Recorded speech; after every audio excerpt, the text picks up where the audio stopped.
नमस्ते बच्चों, आप सभी का स्वागत है। आज हम पांचवा पाठ परमाणु का अंतर्भाग, इसका प्रश्नोत्तर जो है हमारे केवल बाकी थे, पाठ पूरा हो गया है। आज चलिए हम प्रश्नोत्तर देखते हैं। यहाँ पर देखिए बच्चों, आपके पाठ के पीछे के प्रश्नोत्तर है। इसको आपको लिखना है, इन्हें सबको कॉपी में अपने पेज नंबर 38 पर है। यहाँ पर आपका सबसे पहले हम प्रश्न नंबर 5 आप लिखिए अपने कॉपी में, फिर 6 लिखिए, फिर 7 लिखिए और फिर 1 से लिखना चालू कीजिए। चलिए हम देखते हैं प्रश्न नंबर 5। इसको सबसे पहले लिखना है आपको। प्रश्न है, रिक्त स्थानों की पूर्ति करो। इलेक्ट्रॉन, प्रोटॉन, न्यूट्रॉन ये परमाणु में पाए जाने वाले यहाँ रिक्त स्थान है। तो यहाँ पर मैंने आपको भर के दिया है उपपरमाणविक कण है। इलेक्ट्रॉन पर डैश आवेश होता है। कौन सा आवेश होता है? ऋण आवेश होता है। तीसरा, परमाणु के नाभिक के सबसे समीप वाले कवच को क्या कहते हैं? के कवच कहते हैं। आंसर क्या होगा? के। अगला चौथा है, मैग्नीशियम की इलेक्ट्रॉनिक संरूपण 282 है। इससे यह ज्ञात होता है कि मैग्नीशियम का संयोजकता कवच डैश है। अब यहाँ पर देखिए इलेक्ट्रॉनिक संरूपण क्या है? 282। मतलब 2 मतलब ये के कवच हुआ, 8 मतलब एल कवच हुआ और ये 2 मतलब क्या हुआ? एम कवच हुआ। तो आंसर आपका क्या आएगा? एम। बाहरी कक्ष जो होता है वो संयोजकता कवच होता है, तो एम कवच आंसर रहेगा आपका। फिर H2O इस अणुसूत्र के अनुसार हाइड्रोजन की संयोजकता 1 है, इसलिए Fe2O3 इस अणुसूत्र के अनुसार Fe की संयोजकता डैश निश्चित होती है। अब यहाँ पर देखिए बच्चों, H2O इसके अनुसार इसकी संयोजकता यहाँ दिखती है और इसकी संयोजकता यहाँ दिखती है। मैंने आपको पढ़ाते समय बताया था। तो यहाँ पर हाइड्रोजन की संयोजकता यहाँ कितनी है? यहाँ कुछ नहीं है, मतलब 1 है। ऑक्सीजन की संयोजकता कितनी है? 2 है। सेम वैसे ही Fe की संयोजकता कितनी रहेगी? इधर 3 रहेगी और ऑक्सीजन की कितनी रहेगी? 2 रहेगी। तो यहाँ आपको काहे की पूछी है? Fe की संयोजकता पूछी है। तो यहाँ Fe की संयोजकता कितनी दिख रही है? यहाँ 3 है। इसलिए आंसर आपका क्या होगा? 3 संयोजकता निश्चित होती है। इसके बाद बच्चों प्रश्न नंबर 6 है, जोड़ियां मिलाओ। समूह अ दिया है, समूह ब दिया है। अब यहाँ पर बीच में उत्तर करके आपको बीच में लिखना है आंसर, ठीक है। तो अब यहाँ अ लिखना है, आप ब नहीं भी लिखेंगे तो चलेगा। अ समूह के आगे उत्तर लिखेंगे, ऐसे लाइन करके जोड़ी मिलाएंगे नहीं। प्रोटॉन पर को क्या होता है? धन आवेशित होता है। यहाँ पर मैंने आपको नंबरिंग यहाँ लिख के दिए हैं आंसर के लिए।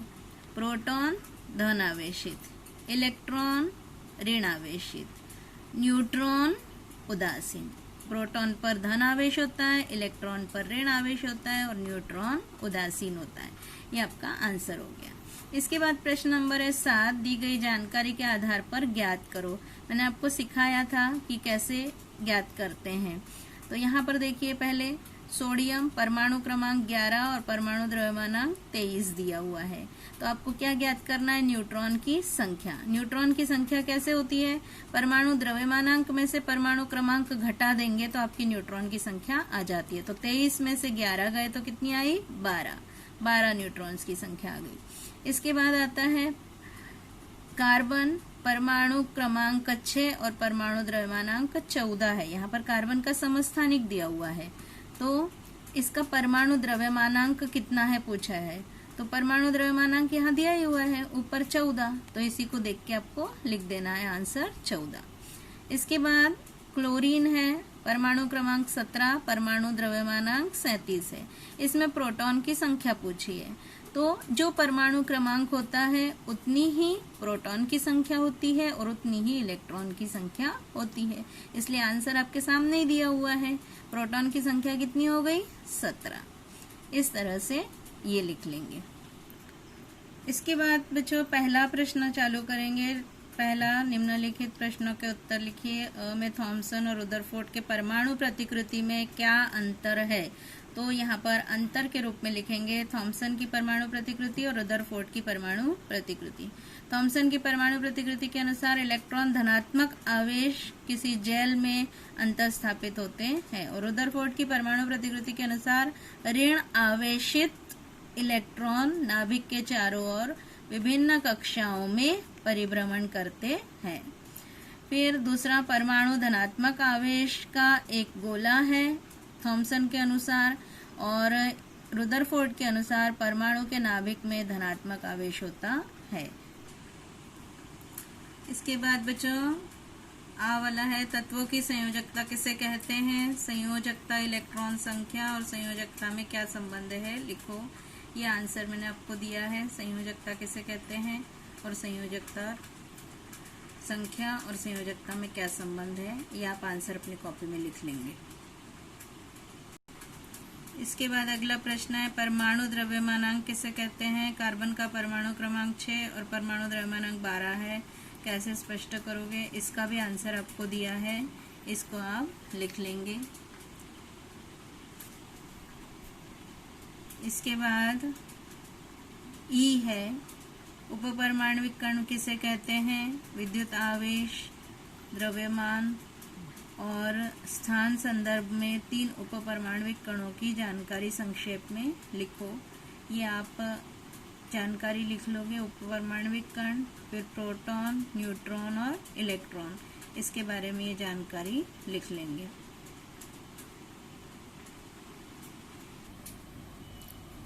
ये ई वाला हो गया बच्चों। ये प्रश्न नंबर 2 वैज्ञानिक कारण लिखो करके है, और वैज्ञानिक कारण में जो है आपके चारों वैज्ञानिक कारण यहाँ आपको दिए हैं। इनको आप वीडियो पॉज करके और चारों वैज्ञानिक कारण लिख लेंगे।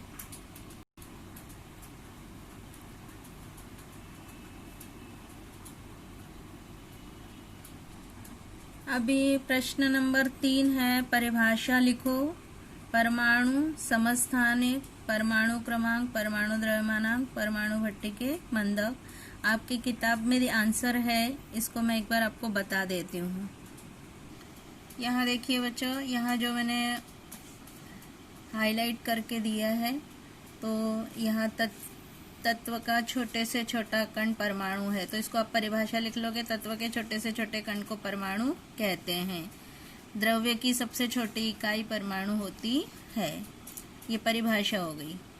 इसके बाद यहाँ पर जो आपको चौथा प्रश्न है आकृति बनाओ, इसमें थॉमसन का परमाणु मॉडल, इसकी आकृति आप ये बना लेंगे। इसके बाद रदरफोर्ड के विकिरण के प्रयोग की आकृति बनानी है, तो ये विकिरण के प्रयोग की आप आकृति ये वाली बना लेंगे। इसके बाद यहाँ पर देखिए परमाणु क्रमांक की परिभाषा दी हुई है, ये हो गई। इसके बाद परमाणु द्रव्यमानांक की परिभाषा यहाँ पर आपको दी हुई है, यहाँ से आप अपनी किताब में से लिख लेंगे। इसके बाद यहाँ पर आपको इलेक्ट्रॉनिक संरूपण की परिभाषा दी हुई है यहाँ पर। इसके बाद ये जो इस तरह से इलेक्ट्रॉनिक संरूपण है, वैसे ही आपको ऑर्गन के और मैग्नीशियम के इलेक्ट्रॉनिक संरूपण जैसे मैंने आपको सिखाए थे, उसके अनुसार आपको इनको देख के आपको बनाना है। इसके बाद समस्थानिक की यहाँ परिभाषा दी हुई है, पेज नंबर से आप अच्छे से नोट कर लेंगे। समस्थानिक की परिभाषा लिख लेंगे। इसके बाद मंदक की परिभाषा आपको पूछी गई है, ये मंदक की परिभाषा हो जाएगी। इस तरह से आपके ये सारे प्रश्न पूरे हो जाते हैं। इनको लिख के कंप्लीट कीजिए। ये बच्चों आज आपका पाठ पूरा होता है, इसको आप लिख के कंप्लीट कीजिए और याद कीजिए। धन्यवाद।